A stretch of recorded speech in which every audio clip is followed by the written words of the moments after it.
Hi, today I just want to talk about the psychology of nightmares. That's a follow-up to a video I did recently on the psychology of dreams or dream psychology, where I talk about Freudian psychology. And basically Freud is suggesting that we are repressing many of our desires. I know some desires we are aware of, but we're kind of not trying to deal with them. But often we don't even know the desires that we have. And they're like little mini personalities inside ourselves, but they have their own life and are trying to express themselves. So the dream is a fulfillment of a wish, according to Freud. Those wishes have energy, as it were, and they try and express themselves. This is Freud's dream psychology book.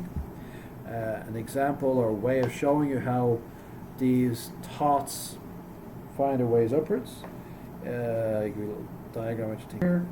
And so the thought, it basically jumps. It's like, you know, those movies where you see somebody, they hop on the train and they're using the train to go to somewhere else and or hide or whatever.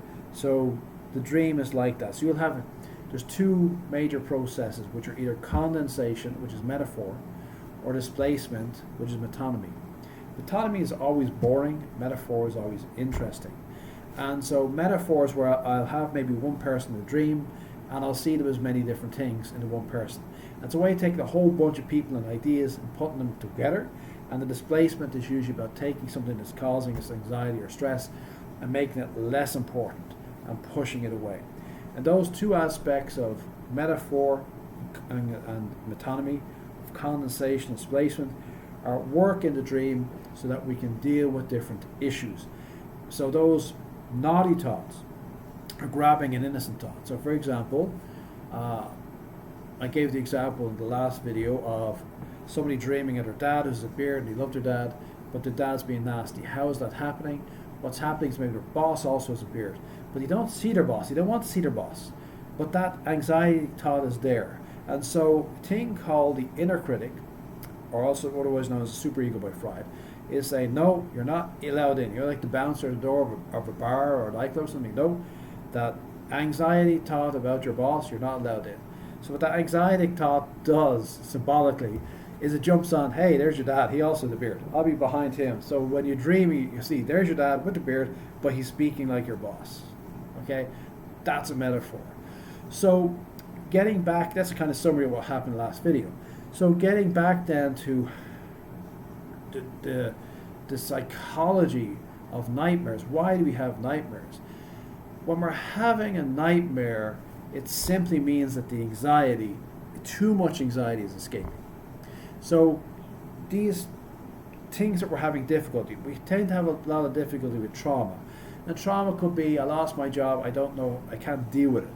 I lost a relationship, I can't deal with that lost relationship. Somebody died of me, I can't deal with it. I didn't make the school football team, I can't deal with it. I'm getting old, I can't deal with it. I have a health problem, I can't deal with it. There's so many things we can't deal with. It's quite amazing because we're very complex creatures and many things upset us. And so those anxious, upset thoughts, basically they will come in through a metaphorical meaning, like somebody will be saying one thing but it sounds like another, or they'll have a displacement in the dream where something seems less important than it is. So an example of, I gave the example of metaphor of beard. Another example will be Freud had this dream of Irma, a patient of his, and the displacement is that she has various illnesses, which he didn't really have. But it's a way of Freud dealing with his own anxiety towards his own health. So rather than him dealing with his health, that other person would have it instead.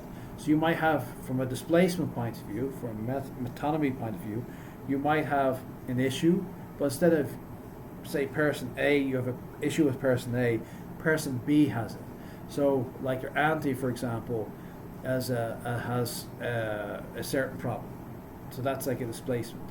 Another displacement might be you passed exams years ago and now you're failing that exam. But that's ridiculous. It's ridiculous. I couldn't. I didn't fail that exam. I passed that exam. That's a displacement. It's like, it's not that serious. I'm down. I'm reducing the anxiety. And the other is, I'm not facing it. It's in there somewhere in the background, this other person's merged with another person, and they're giving me the bad news. So what we tend to be doing in life, we're dealing with a lot of trauma. We're dealing also with things like, we've a lot of thoughts about how I'm dealing with my life issues, if I'm a teenager, teenage life issues, an older person, older life issues, so on. But also, we're dealing with sometimes very deep issues, like what's the meaning of life? Why are we here? What's life all about? So there's so many different concepts, intellectual ideas, which are challenging us. Maybe we're losing religion, maybe we're gaining religion, maybe we're changing our political viewpoints of the world, maybe becoming aware that we're going to die, or death is a reality, or becoming aware of, higher meanings of life, or spirituality, or maybe space aliens exist, or I've got to get healthy. There's just an endless list of things which are either intellectually challenging or emotionally challenging. And that's basically how we deal with them. We're processing them. On one level, we're processing just reduced attention and nervous system, but on another level, this metaphor, mixing of people, and then this displacement, metonymy, where we're kind of denuding. And both those things are healthy ways to deal with anxiety. But sometimes the anxiety overflows, and it doesn't find a metaphor, and it doesn't find the displacement, the metonymy. It just hits you in the face, and then you have a nightmare. So in that case, the dream imagery starts to get too much, okay? And this gets back to this concept of Freud that we're basically repressed. In Civilization's Discontents, he says the price that we pay for civilization is guilt, that we have to repress, and we feel guilty, and that's why we repress things in order to fit in. So society gives us so much. Society gives us help and assistance and support and communion with other people, but also I'm forced to take my aggressive energy and my sexual energy and my deep hurtful feelings and joyful feelings and everything I have to repress. If you take, for example, probably the biggest side effect of people who take antidepressant medicine is they say they don't like it because they become dull. Yes, because the antidepressant medicine will reduce the depression, but also reduces all the emotional range. Repression is a blunt tool.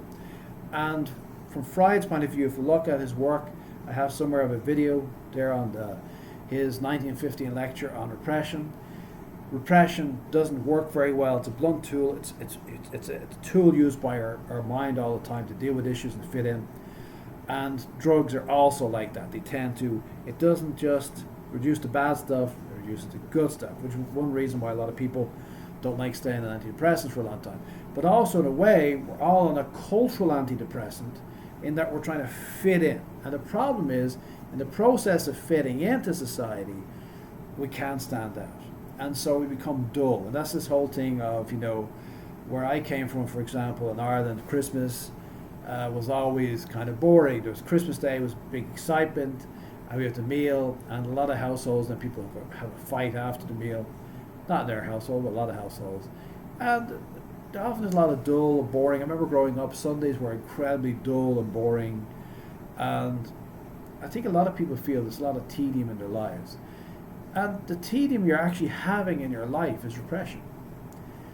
If you talk to a lot of people who've had like bad health, for example, and they come out of it, and you come out of a fever, for example, you'll see everything. You'll see the birds, the bees, the wind. Oh my God, the world's so beautiful.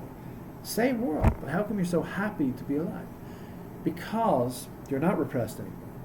Because in that moment for a few minutes or an hour or two, when you come back out feeling really ill and thinking that's it, it's lights out, I'm on the way out, you experience the joy of the world. But most of the time you're not experiencing the joy of the world because you're so busy repressing.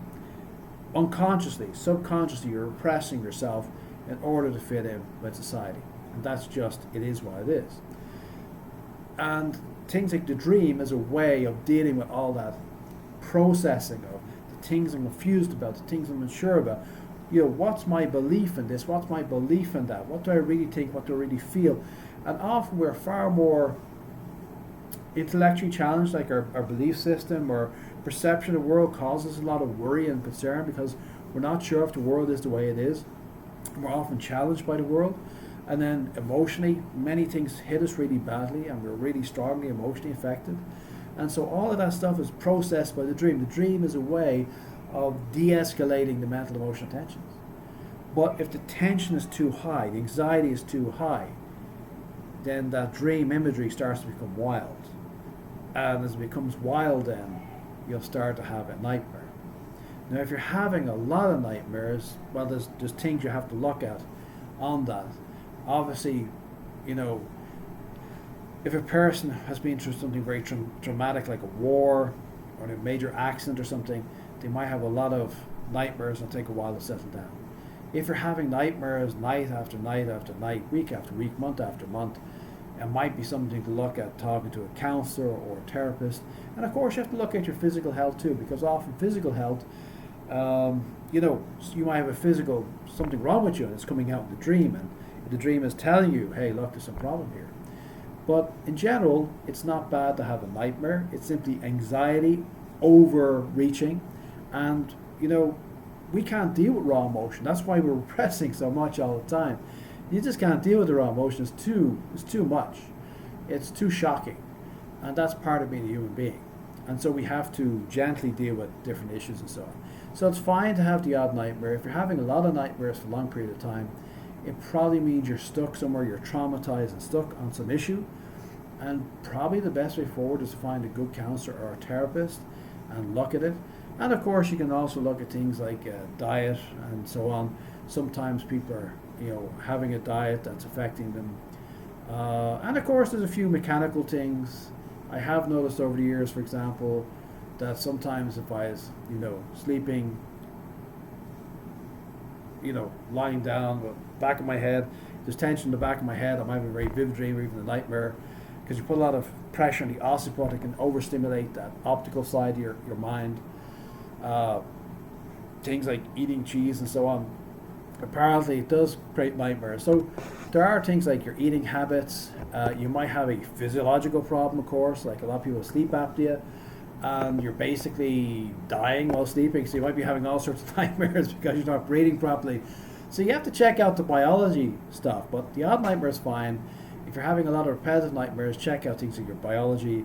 And if that's still not the thing, you're probably dealing with some issues, and you need to talk to a psychologist, psychiatrist, psychotherapist, counselor, somebody, and have a chat about things. Because if something is repetitively coming back and back and back, it means you're traumatized. And the problem with trauma is they have this saying, it's if it doesn't kill you, it makes you stronger. But that's not true. If it doesn't kill you, it makes you stronger if you can integrate it. So trauma has to be integrated often bit by bit. Otherwise, it might create issues. But just so you know, if you're having nightmares, they're always dealing with too much anxiety. Hope that helps. I'll talk to you next time. Bye for now.